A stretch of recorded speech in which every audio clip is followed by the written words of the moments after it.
الرحیم نحمدہ و نصلی علی رسولہ الکریم اما بعد السلام علیکم ورحمۃ اللہ وبرکاتہ۔ مجھے آج بےحد خوشی ہو رہی ہے آج یہ بتاتے ہوئے کہ آج میں اس کشمیر کے شری نگر میں اور شری نگر کے یہ وقف بورڈ کا یہ جو آفس ہے اس میں یہاں پر تمام علماء کرام کے ساتھ اور خاص طور پہ ہماری doctor Syed Darakhshan Andrabi honourable chairperson Jammu and Kashmir یہاں آج موجود ہیں۔ میرا یہ کشمیر آنے کا جو مقصد تھا، ویسے تو اپنے تمام کشمیر میں الگ الگ جگہوں پہ اپنی فیملی کے ساتھ جانے کے لیے نکلے ہم آنے، لیکن ہمارا جو مقصد تھا، ہم نے کہا کہ تمام علماء کے ساتھ ہماری ملاقاتیں ہونی چاہیے۔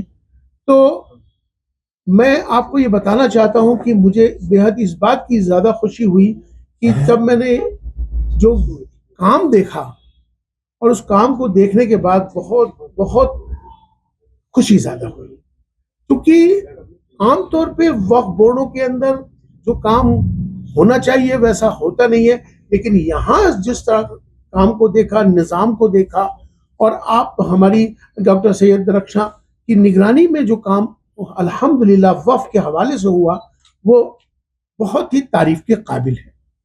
خاص طور پہ میں جب گیا تھا درگاہ شریف پہلگام کے پاس اشوکام میں، بہت پہلے گیا تھا میں، تب وہاں کچھ بھی کام نہیں تھا، لیکن اس بار جیسے ہی میں داخل ہوا مجھے اندازہ نہیں تھا، جہاں اس کا کوریڈور کو دیکھا اور اس کے کام کو دیکھا بہت زیادہ خوشی ہوئی۔ تب انہوں نے مجھے بتایا کہ اسی طرح سے کام ابھی چل رہا ہے اور انشاءاللہ اور ہوگا۔ اسی طرح سے پھر میں دوسری درگاہ گلمرگہ کے وہ گیا تھا بابا رشی کے ہاں، وہاں پر جو دیکھا مہمان خانے بن رہے ہیں، تمام کتنے انتظامات ہو رہے ہیں، کتنی اچھی بات ہے۔ پھر اس کے بعد کل میرا یہاں شری نگر میں پہنچا، اور شری نگر میں پہنچنے کے بعد حضرت بل پہنچا، اور وہاں دیکھ کے تو میں بالکل ہی حیران ہو گیا۔ میرے منہ سے یہ الفاظ نکلے کہ ہماری ڈاکٹر صاحبہ نے درخشاں نے تو جنت کما لی، جنت کما لی۔ جس نے اللہ کے گھر کو چمکایا اللہ اس کو چمکائے گا، جس نے اللہ کے گھر سے محبت کی اللہ اس سے محبت کرے گا، تم نے اللہ کے گھر کو آباد کیا اللہ تمہیں آباد کرے گا۔ اور خاص طور پر مجھے جب یہ بات معلوم ہوئی کہ ائمہ حضرات کے حوالے سے امام صاحب وہاں مجھے ملے تھے، امام صاحب بلال صاحب نے ہم سے بات رکھی، انہوں نے بتایا ہم کو کہ ہماری تنخواہوں میں بھی اضافہ ہوا ہے، الحمدللہ یہ بہت اچھی بات ہے۔ ہمیں اصل بات یہ ہے کہ دیکھیے، مسجدیں ہوں یا درگاہیں یا وقف کی کوئی جائیداد ہو، ان کی یہ وراثت ہے ہمارے بزرگوں کی، ان کی حفاظت کرنا یہ ہماری سب کی ذمہ داری ہے۔ اس سے پہلے بھی حکومت تھی، میں کسی کے بارے میں کمزور بات نہیں کہنا چاہتا کہ پچھلے لوگوں نے کتنا کیا یا کتنا نہیں کیا، جبکہ آمدنی پہلے بھی اتنی ہی ہوتی تھی، لیکن کوئی کام دیکھنے کو نہیں ملا۔ جس نے کام کیا اس کے بارے میں بولنا چاہیے، اللہ کے ہم کو پکڑ ہو جائے گی اگر ہم نے حق ادا نہیں کیا تو۔ ہماری سب کی ذمہ داری ہے۔ الحمدللہ اس مسجد کو اندر جانے کے بعد اور کام کو دیکھنے کے بعد میں سچ مچ میں کہہ رہا تھا کہ میں ابو دھابی کی جو مسجدوں اور ترکی کی مسجدوں کو جا کے دیکھ رہے ہیں کہ دیکھیے مثال بن رہی ہے، لیکن میں تمام سب کو آج یہ بتانا چاہتا ہوں کہ کشمیر میں آئیے اور کشمیر میں حضرت بل کی مسجد کو ایک بار آ کے دیکھیے، آپ کتنا اچھا لگا۔ ایک ایک انتظام، ایک ایک کام، ان کے اللہ ان کو اس کا بہترین اجر اور بدل عطا فرمائے۔ اور میں بس ایک گزارش اور کہوں گا، ہماری چیئرپرسن ہیں، ہم ائمہ حضرات جو ہیں ان کو میں چاہتا ہوں کہ ان کو جو آپ وظیفہ دیتے ہیں، دیکھیے ہم نے آل انڈیا امام آرگنائزیشن نے 1993 کے اندر سپریم کورٹ کے اندر ایک مقدمہ دائر کیا تھا۔ سپریم کورٹ سے 93 کے اندر 2 ججز کی بینچ نے فیصلہ سنایا تھا آل انڈیا امام آرگنائزیشن ورسز سینٹرل گورنمنٹ، تمام اسٹیٹ وقف بورڈز کو ایک ہدایت دی گئی تھی کہ امام جو ہے وہ امیر ہوتا ہے، اپنے لیڈر ہوتا ہے۔ امام کی جو پوزیشن ہے، سپریم کورٹ نے اس کو کہا ہے کہ امام فرسٹ کلاس آفیسر کا درجہ اس کو دینا چاہیے، سپریم کورٹ نے بولا۔ اور ساتھ میں اس وقت میں سیکنڈ پے کمیشن تھا اس وقت پر ائمہ حضرات کے لیے، انہوں نے کہا تھا کہ سیکنڈ پے کمیشن کے مطابق ان کو تنخواہیں دی جائے۔ تو مجھے لگتا ہے کہ ڈاکٹر صاحبہ آپ اتنا اچھا کام کر رہی ہیں، اللہ کے گھر کو تو تم سنوار رہی ہو اور ان کو چمکا رہی ہو تو ہمارے اماموں کو بھی اگر آپ ایسی چمکائیں گی تو انشاءاللہ آپ کو اور چمکا دے گا. کیونکہ ابھی اس سمے چونکہ سپریم کورٹ کے حوالے سے بات کر رہا ہوں, سپریم کورٹ کا فیصلہ اب 8th پے کمیشن چالو ہونے والا ہے.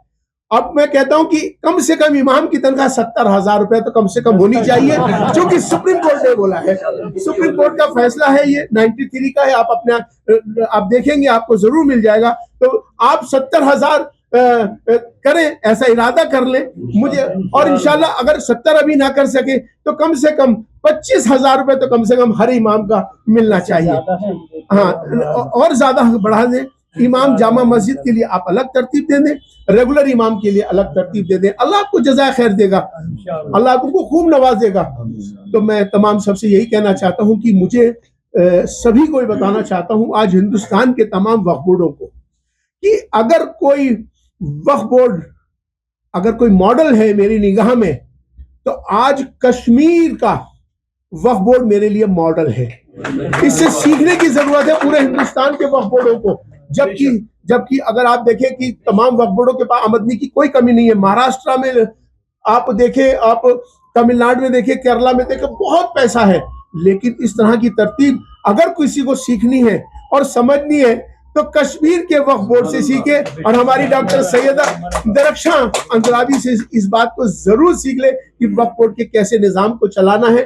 میرے لیے تو یہ ماڈل بھی بن گیا اور ایک مثال بھی بن گئی پورے ہندوستان میں بتانے کے لیے. اللہ تعالیٰ سے میں دعا کرتا ہوں کہ اللہ آپ کو صحت دے, تندرستی دے, خوشحالی دے, بلندی دے.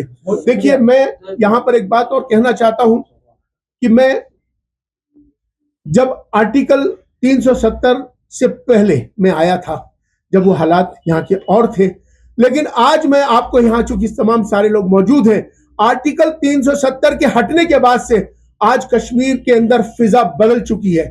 آج کا جو کشمیر ہے, آج کا کشمیر نوین کشمیر, آج کا کشمیر اتم کشمیر, آج جس طرح سے چونکہ بھارت کا تاج ہے کشمیر, تو آج کشمیر کی ترقی, آج جس طرح سے ٹوریزم یہاں پر بہت زیادہ آگے بڑھ رہا ہے, تو اسی کے لیے میں تمام سب کو یہی کہنا چاہتا ہوں, اور تمام سب پوری دنیا کو میسج بھی دینا چاہتا ہوں. چونکہ پہلگام کا اٹیک ہو گیا تھا, اس کے بعد سے کچھ حالات ایسے ہو گئے تھے, لوگ ڈرتے تھے کشمیر میں آنے کے لیے. تو آپ کو ضرور کشمیر دیکھنا چاہیے. کشمیر کے لوگ محبت کے لوگ ہوتے ہیں, کشمیر کے لوگ مہمان نواز ہوتے ہیں. آپ ایک بار آئیے اور کشمیر کو دیکھیے اور سمجھیے, یہاں بزرگوں سے ملیے اور یہاں کی مسجدوں کو دیکھیے, یہاں کے لوگوں کو, یہاں کے کام کو دیکھیے, آپ کو بہت زیادہ خوشی ہوگی. مولوی صاحب, کل یو پی گورنمنٹ کے یوگی آدتیہ ناتھ نے بولا کہ جو مدرسہ ہے ان کو ماڈرنائزیشن کیا جا رہا ہے, کیسے دیکھتے ہیں؟ میں یقیناً ہمارے دیش کے پردھان منتری شری نریندر مودی جی نے 2014 میں آنے پر سب سے پہلے ایک بات کہی تھی, وگیان بھون میں موجود تھا. ہمارے پروگرام میں انہوں نے کہا تھا, پردھان منتری نریندر مودی جی نے, کہ میں ایک ہاتھ میں کمپیوٹر اور ایک ہاتھ میں قرآن کو دیکھنا چاہتا ہوں. یہ ان کا ویژن تھا, سب کا ساتھ, سب کا وکاس, سب کا پریاس اور سب کا ساتھ. تو یہ سلوگن نہیں تھا, یہ ایک حقیقت تھی. آج جس طرح سے ڈاکٹر سیدہ درخشاں کو جو ذمہ داری دی گئی ہے, میں سچ کہہ سکتا ہوں آج مجھے اس بات کے لیے فخر ہے کہ جو ان کو ذمہ داری دی گئی انہوں نے وہ سب بخوبی نبھایا ہے. جی جی جی, کل میم ایل جی نے جو آپریشن گاندربل میں چل رہا تھا اس پر میجسٹریل ابھی مجھے لگتا ہے ہم اس خوشی میں